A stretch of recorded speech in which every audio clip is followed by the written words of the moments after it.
Hey guys, what's up? It's your man Pete, and I wanted to do a way back playback because I don't do a lot of lease deals anymore, but I realized that I have so much knowledge and experience that I could actually whip together a very quick video and share that with you and give you some tips and advice on how you can rent your first condo in the city. And while a lot of people don't know this about me, I actually started out in my career doing a lot of leasing and renting of condos. It's pretty much how I built up my career and my client base selling real estate here in the city. And I would always recommend this to up and coming and new young realtors, and you should never underestimate the power of leasing. She did it, and while I won't get into specifics on how you can do that in this video, maybe I will at some point, but make sure you hit that subscribe button and turn on the notifications so that when I do post new, engaging, and valuable content, you'll know about it. But let's get back to the topic at hand here. So let's say you're moving into the city for work and you need to rent your first place, a condo specifically. You found a job here, or you're being transferred or relocated here, and you're so excited, you're so pumped. You found the perfect place and it's only a 5-minute walk from your work. It's got great open concept, it's a brand new building, and it even has a doggy salon. But the landlord is now asking you for the 3 big documents that you need to produce for them to say who you are and what you do, whether you can afford to pay the rent, but more importantly that you're a consistent bill payer and not a delinquent credit card dodger. No, just kidding. I know that's not you. You ain't no delinquent. You're an accountant, and you just don't know what paperwork you need to prepare in order to secure your first place. But of course, that's why I'm here. That's why I'm here to guide you through the process. So are you ready? All right,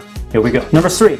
The rental application. The very first thing I always send to my clients is the rental app. And while this document is fairly detailed and goes into your living history, your working history, whether you have any pets or cars, for some it may feel a little bit invasive, but I assure you it is necessary and it is a completely normal part of the process. And like I always say to my clients, the more open and the more transparent you can be about your history, the easier it's going to be for me to present your case to the landlord. So it's also the document where you put your professional and your personal references, and also places that you lived in the past. You can put your parents' house, you can put the university address that you were at, you could also even put the nudist commune that you lived in for only 6 months. The key is they want to be able to call and check to verify this information, whether you paid your money on time, whether you were any trouble to the neighbors. Sometimes I do get random people contacting me directly, asking me to work for them because they know they're going to get the best information, the best advice, and they know I'm going to work my hardest to help them get the place that they want. And while I rarely ever do this anymore,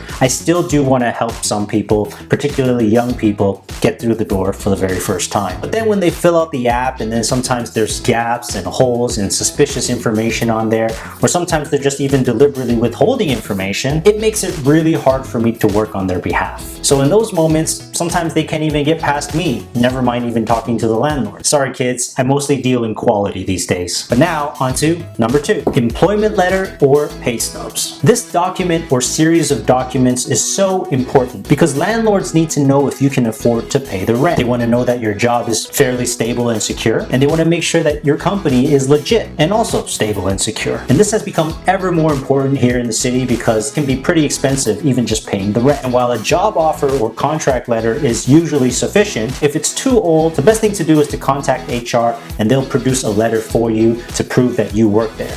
Just make sure that there's a contact in there, there's somebody that they can call or email, whether it's the HR representative or whether it's your direct supervisor. And most of the times, landlords or the representatives will call to check on this. Okay, and finally, the most important thing on your list you need to prepare before renting your first condo. But before we get into that, I gotta make sure that you hit the subscribe button, that red button right over here, if you haven't done so, and to definitely give us a thumbs up, like, right about here. It's okay, I'll wait. Takes you that long to hit the subscribe button? Thank you very much, guys. I really appreciate it. Okay, so now we finally arrived at the most important document that you need to prepare for renting your first condo is, that's right, the credit report. The credit report is number 1. For some of you newbies out there who are probably not too familiar with what this document is, but when it comes to renting a home, buying a car, even leasing a car, basically anytime you need to ask someone for something big or if you need to borrow money, this document is super duper uber important. And it outlines your buying and spending behaviors and patterns. Just kidding, the credit report doesn't do that. What it is it shows all the credit lines and loans that you have that are under your name, every credit card you have or have applied for. And then then eventually when you purchase a home, the mortgage and the bank that it belongs to will also show up in this document. We'll also even get credit hits for things like new cell phone activations or even utility bills. But the idea is that this report will give you a snapshot of your credit history, and it will give you a score of how well you've been paying your bills. Have you always paid on time? Are you late in paying them? Are you at least making the minimum payments? Or have you missed any payments or bills by accident? All of these things combine together to give you a single credit score. And a good score is usually in the range of 700 to 800. Now, sometimes 650 would be enough for you to rent a place. It depends on what the reason is for why your score is low. But obviously, if you're 750 or 800, you're in the range of being able to purchase a property, never mind renting a place.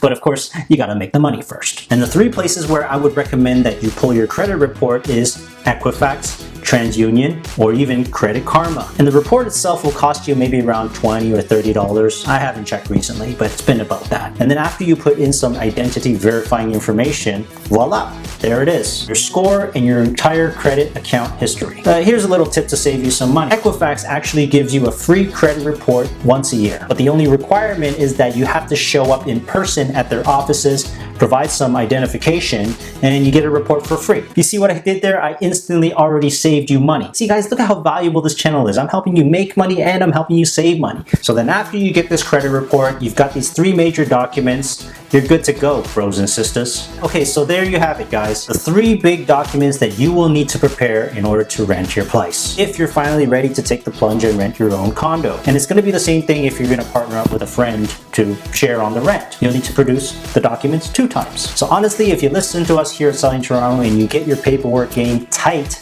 you're pretty much 80% of the way there. So again, as always, just try to be as clean and transparent as possible. But if you want to get the job done right, then you should definitely contact the Selling Toronto agent to rep you, as we will do a phenomenal job and make sure you get the place that you want. I mean, who else would you want to work with? Honestly. So we hope that this video was helpful to you guys. And if you have any questions or comments or concerns, please feel free to leave us a message below. We would be happy to help. So we'll talk to you soon, guys, and bye for now.